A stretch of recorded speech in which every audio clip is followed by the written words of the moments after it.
Usual courtesies to Senator Hanson. I call Senator Hanson. Thank you, Mr Speaker. And first of all, I'd like to welcome everyone in this House and thank you for your attendance. It is very much appreciated. Mr President, when I cast my mind back to the last day on the floor of the House of Representatives in 1998, just prior to the election, I called out across the chamber, "I will be back." Those around me cried out, "No, you won't." My electorate boundaries were changed, forcing me to stand for a new seat of Blair. Also, with the introduction of full preferential voting, this cost me the seat. Although having polled 36% of the primary vote was not enough against Liberals' 21% and Labor's preferences delivering them the seat.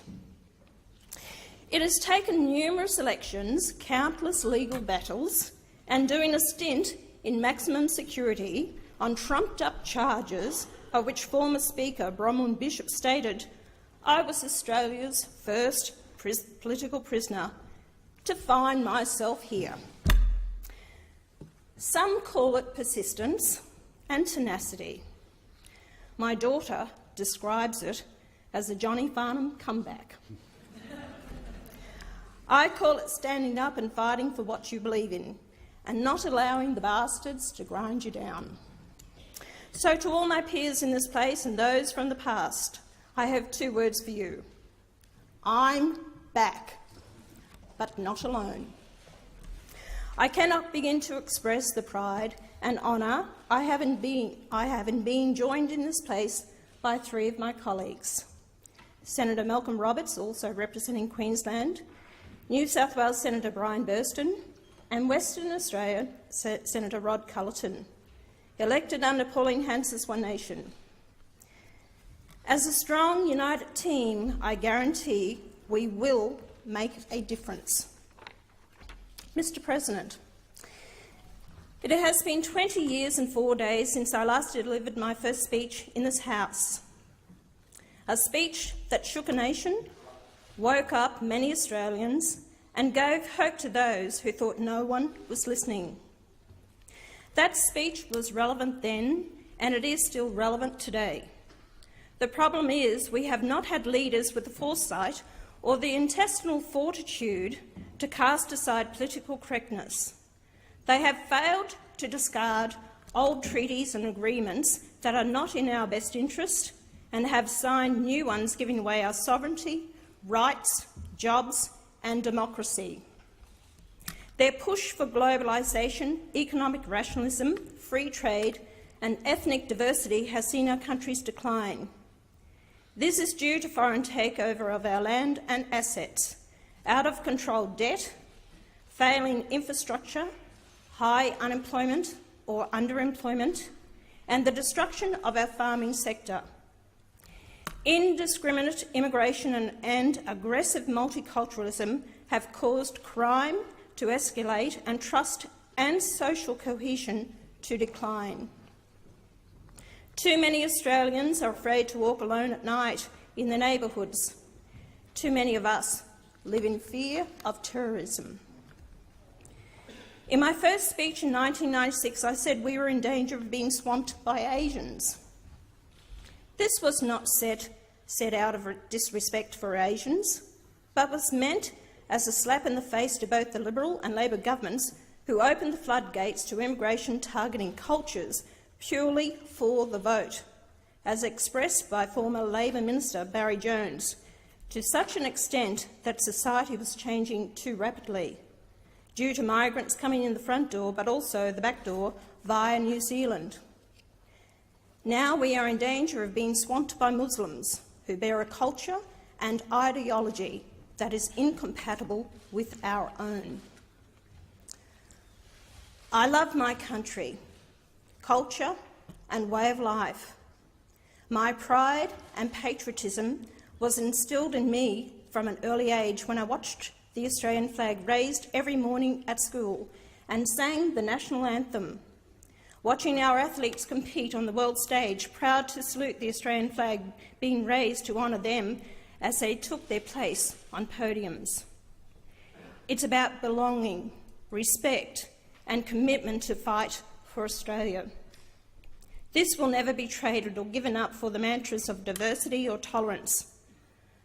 Australia had a national identity before Federation, and it had nothing to do with diversity and everything to do with belonging.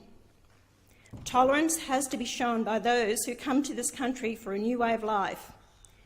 If you are not prepared to become Australian and give this country your undivided loyalty, obey our laws, respect our culture and way of life, then I suggest you go back where you came from.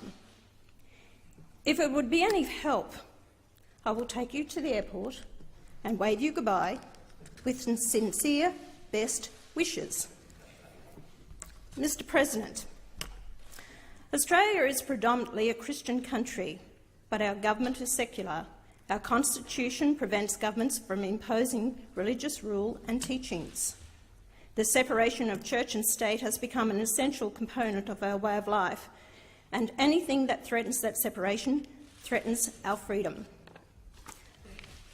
Australia has embraced migrants from all different races, making us one of the most multiracial nations on earth. Most have assimilated and are proud to call themselves Australians, accepting our culture, beliefs and laws. And I welcome them from the bottom of my heart. As they integrate and assimilate, the disruption caused by diversity diminishes. Why then has Islam and its teachings has had such an impact on Australia like no other religion? Islam sees itself as a theocracy. Islam does not believe in democracy, freedom of speech, freedom of the press, or freedom of assembly. It does not separate religion and politics. It is partly a religion, but much more than that. It has a political agenda that goes far outside the realm of religion. It regulates Muslims' social and domestic life, their legal system and politics, their total life. Australia is now seeing changes in suburbs predominantly Muslim. Tolerance towards other Australians is no longer the case. Our lower courts are disrespected and prisons have become breeding grounds for Muslims to radicalise inmates. Muslims are imprisoned at almost 3 times the average rate. The rate of unemployed and public dependency is 2 to 3 times greater than the national average. Muslims are prominent in organised crime with associated violence and drug dealing. Antisocial behaviour is rampant, fuelled by hyper-masculine and misogynist culture. Multiple social surveys find that neighbourhoods of Muslim settlement are suffering from collapsing social cohesion and fear of crime. Australians in general are more fearful. Terrorism is not only seen around the world, but is now a part of our society, with Muslim refugees involved in the Lint cafe siege, the Curtis Chang murder in Sydney, and the stabbing of the 2 police officers in Melbourne. The Grand Mufti and other Muslim leaders are deafening with their silence or lack of sympathy. Radicalisation is happening on our streets, suburbs, in mosques, yet our leaders continue to tell us to be tolerant and embrace the good Muslims. But how should we tell the difference? There is no sign saying good Muslim or bad Muslim. How many lives will be lost or destroyed trying to determine who is good and who is bad? Many more Australian Muslims have volunteered or tried to volunteer to fight for ISIS than we have in our own defence force. Asia has over 500 known terrorist suspects under surveillance. Civil tensions are on the rise across the country, led by Australians feeling the impact of Islam in their lives and distaste for its beliefs. Their tolerance to our customs has seen Christmas carols no longer sung at some schools and Bibles not to be found in most hospitals. Some public swimming baths have times set aside for Muslim women only, and driver's licences are obtained by Muslim women wearing the burqa and niqab. Prayer rooms are no longer provided in universities, hospitals, schools, airports and shopping centres to accommodate Muslims. Halal certification tax has been forced upon us, costing Australians approximately $10 million a year. Halal certification is not a religious requirement but a money-making racket, and certification is unnecessary for Muslims' welfare because non-halal products can be consumed provided the word Bismillah is said over the food and a prayer is recited. Muslims want to see Sharia law introduced in Australia. This law is the totalitarian civil code, which prescribes harsh feudal rules imposed on everything, firstly for Muslims, later from everyone. As long as Islam is considered a religion, Sharia conflicts will with our secular state. Islam cannot have a significant presence in Australia if we are to live in an open, secular and cohesive society. Never before in Australia's history have we seen civil unrest and terror associated with a so-called religion or from followers of that faith. We have seen the destruction it is causing around the world. If we don't make changes now, there will be no hope in the future. Have no doubt that we will be living under Sharia law and treated as second-class citizens with second-class rights if we keep heading down the path with the attitude, "She'll be right, mate."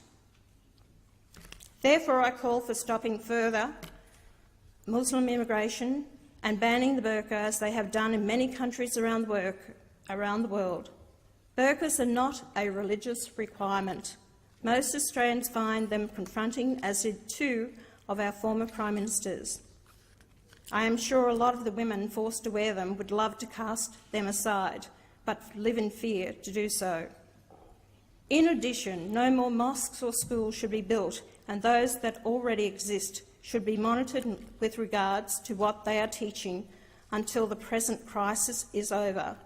Sharia law should not be acknowledged or allowed, and Australian companies should be banned from paying for halal certification.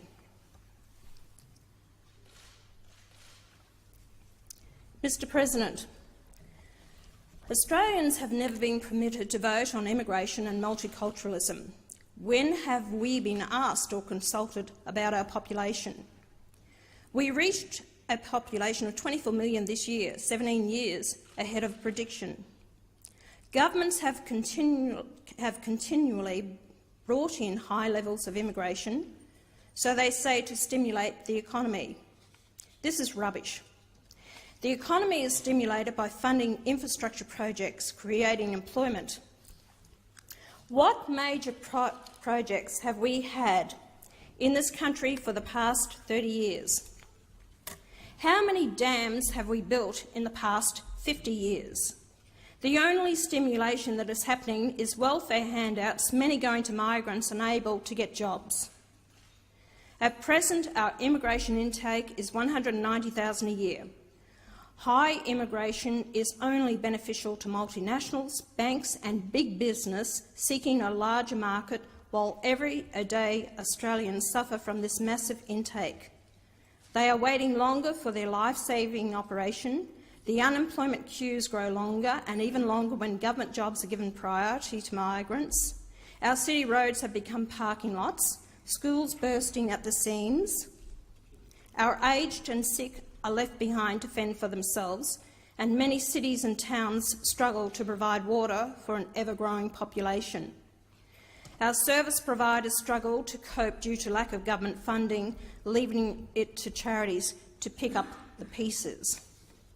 Governments, both state and federal, have a duty of care to the Australian people. Clean up your own backyard before flooding our country with more people who are going to be a drain on our society. I call for a halt to further immigration and look after our aged, sick and helpless first. Mr. President, foreign investment and foreign ownership is a great concern.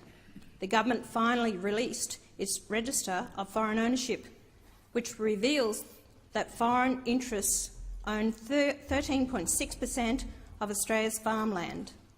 That is 52 million hectares, which includes 30% of the Northern Territory, farmland and 22% of Tasmania's. The register fails to show the quality of the foreign-owned land. Is it the jewels in the nation's agricultural crown? Let's have a register on all land owned by foreigners, including non-agricultural and housing, and why is there no information on who owns our country's vital irrigation and water assets, despite this being promised? The registry is a disgrace and makes me wonder whose interests this government is serving. Australia needs a national government, not a corporate one, not a union one, and not an alternative lifestyle one. Any foreign ownership is regrettable, but why are we allowing the Chinese government, an oppressive communist regime, to own our land and assets? Why are we allowing our ports, utilities, services, agricultural land and industries to be acquired by foreigners of any nationality? It is foolhardy to sell our water, agricultural land, our food source, essential services and ports. This is not in Australia's national or security interest. This foreign takeover is destroying small towns across the nation. A farm once the home of an Australian family is now run by a manager. People move, less money is spent, schools lose students, and then the town starts to die. Now these foreign-owned properties become food bowls for their own countries. Taxes avoided or very little paid because they go straight from paddock to plate. Transfer pricing, which involves minimising taxation by artificially charging high prices or operating costs to subsidiaries in Australia, and other forms of tax minimisation, is a certainty. Housing is beyond the dreams of ordinary Australians. Why? Because they can't afford to buy, due to foreign investors driving up prices. Officially, foreigners can only buy new housing, but this is not policed. If the Liberal Party want a pat on the back because they have reduced the purchase price to $15 million before going to the Investment Review Board, they won't get it from me. I intend to give them a kick up the backside. Australians have given their lives protecting this great land from foreign takeover. I can guarantee most didn't want to go to war, but knew it was their duty to ensure their loved ones lived in peace, but more importantly, they fought for freedom. I want Australian land and houses and companies to remain locally owned, and believe I speak for the majority of Australians. Our land and assets are not for sale. Governments are only caretakers of our assets. No contract has been signed giving them permission to sell them. If they cannot rein in the budget with overpaid public servants, one being the head of Australia Post on $4.8 million per year, foreign aid, welfare fraud, politicians' lurks and perks, including former Prime Ministers, and backroom deals for government jobs, then get out of the job of running this country. I warn this government and future governments, you never miss the water till the well runs dry. Mr President, Australia's federal gross debt is currently $499 billion. Our interest payments are over $43.5 billion a day, $1 a day. Wow, it's not million, it's million. $43.5 million a day. Out of control government spending, mismanagement of taxpayers' dollars, multinationals not paying their share of tax, and welfare that was introduced to provide for the aged and sick or as a helping hand to those going through tough times has now become a way of life for some and abused and rorted by others. Welfare costs the Australian taxpayer approximately $158 billion a year and is expected to rise to $191 billion by 2019-20. Nearly one half of our budget is spent on welfare. This is out of control and must be reined in. Farmers are screaming out for workers, and small businesses have difficulty in finding people who want to work. Welfare is not a right. Unless you are aged or sick, it is a privilege paid for by hard-working Australians. I support the government in wanting to stop school leavers going immediately onto welfare. What message are we sending them?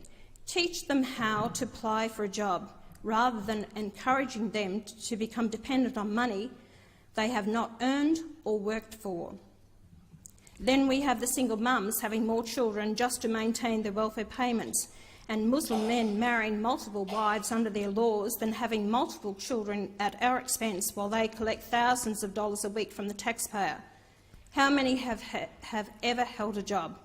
Why would anyone want to work when welfare is so very lucrative? If people bring children into the world, it is their responsibility, not the taxpayers. Therefore, I propose that if a woman has a child, the taxpayer supports the first child.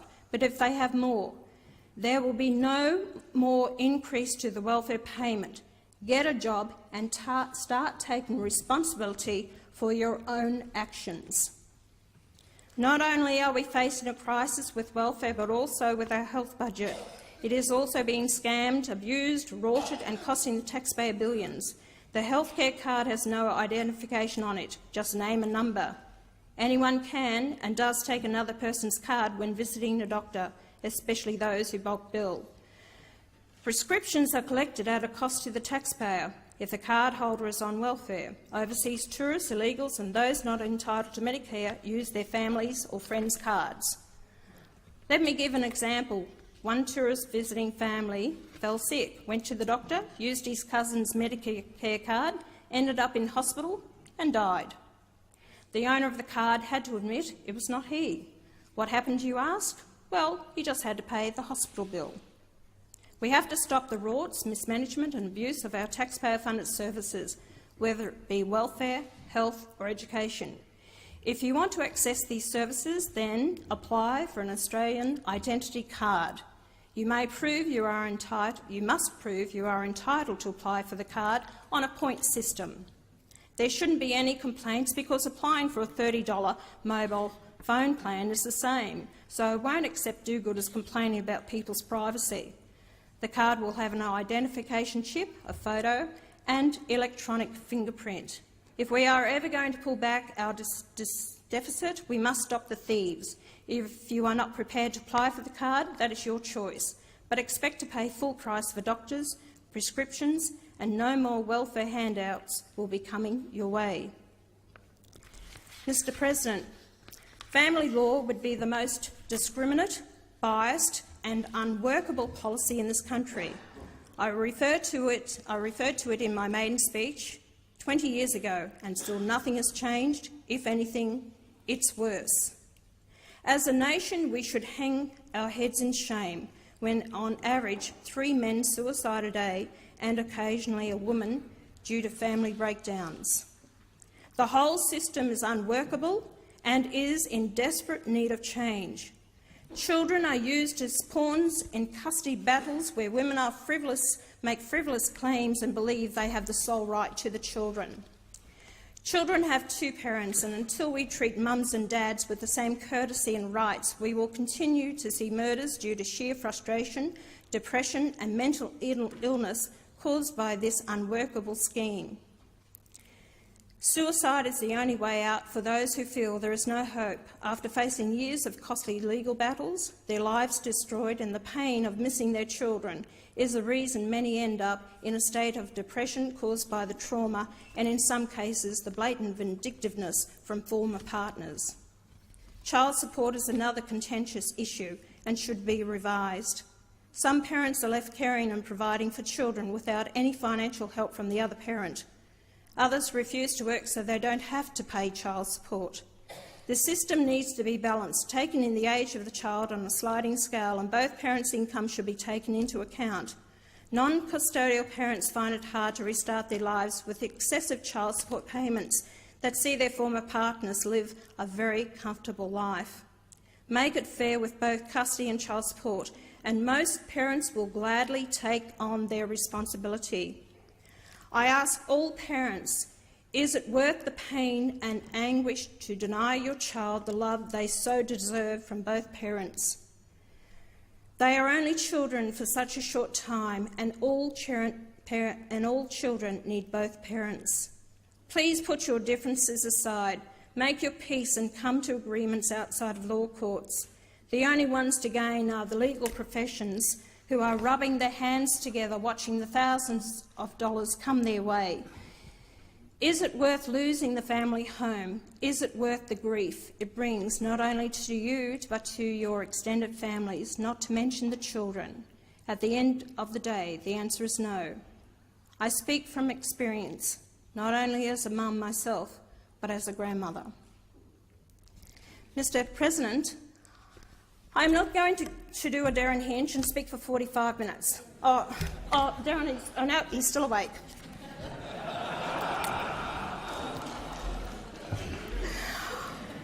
I have a lot more to say, but I've got 6 years in this place. Darren, sorry, you only had 3.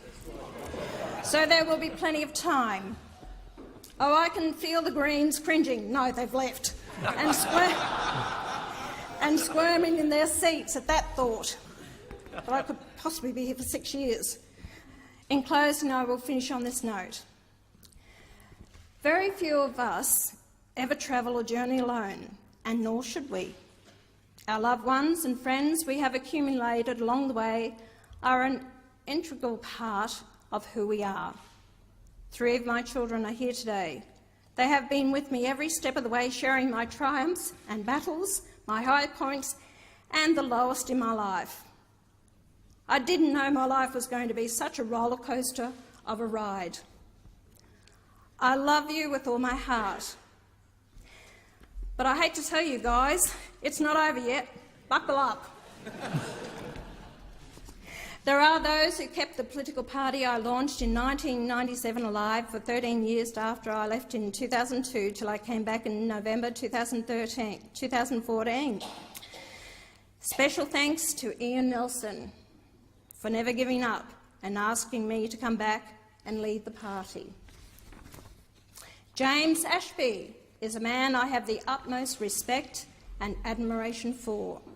Like myself, the establishment has also kicked him about unfairly. Your dedication and hard work beside me was a clincher that saw me win not only my seat but also the other senators. With deep appreciation and sincerity, thank you. Thanks to Soraya Berwick.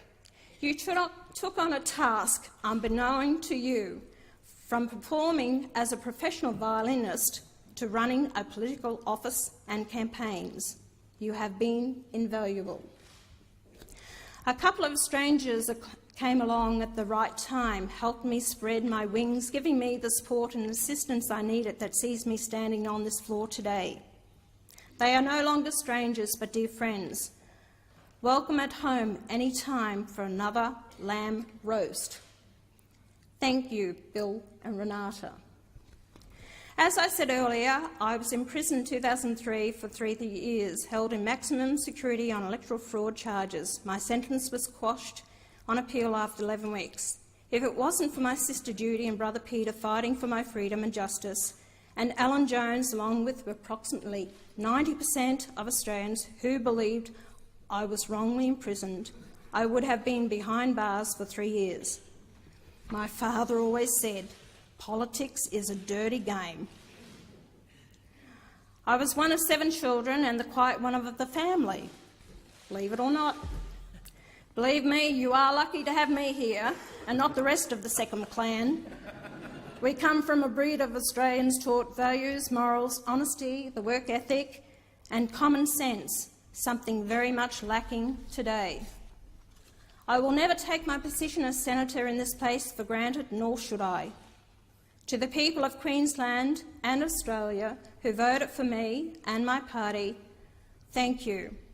You have given me a great honour. Now it is up to me to prove my worth to you. I can guarantee Pauline Hanson is a name that carries with it independence, honesty, assurance, quality and reliability, something the Chinese can never buy, and halal snack packs never provided. Isn't that right, Sam? Mr. President and my fellow senators, thank you for your indulgence. We may not agree on everything, but we need to work together for the future of our country and its people. I look forward to working with each and one of you, including the Greens, if you are prepared to see this country prosper rather than shut it down. Thank you.